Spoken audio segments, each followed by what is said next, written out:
Bayern senest i anden halvleg, vil jeg tro. Ja, hvor Bayern bringer sig foran 1-0. Flot angreb. Og målskytten altså Philipp Lahm.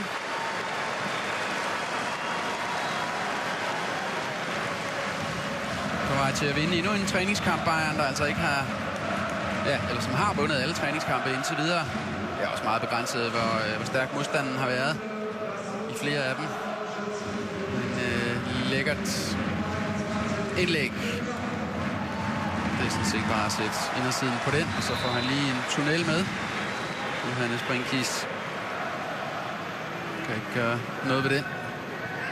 Lækkert indlæg fra Ribéry først. Det er et flot træk, der bringer ham fri. Og altså de er for langsomme i at presse boldholderen i øjeblikket. Rostock, de kommer slet ikke tæt nok på. Og altså 2-0 allerede. Ribéry.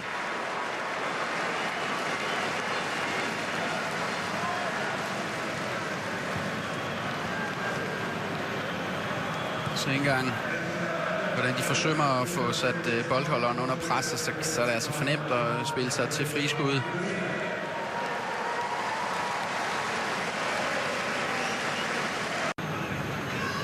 Ja, så kan der skydes, i stedet for at aflevere han, og så bliver det næsten for småt for Bayern, men småt er også godt.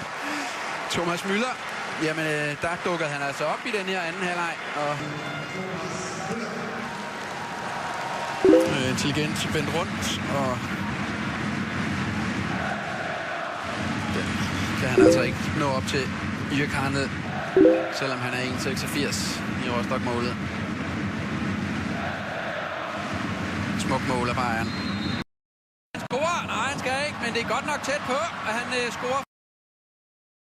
Først er det altså Mandzukic, der sender bolden ind til 4-0.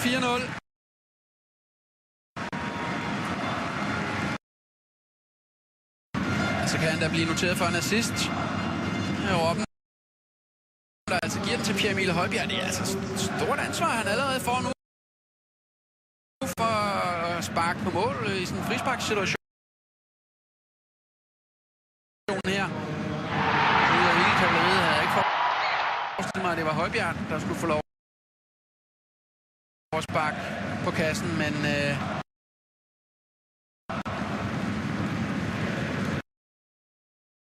fornemt forsøg, og Mandzukic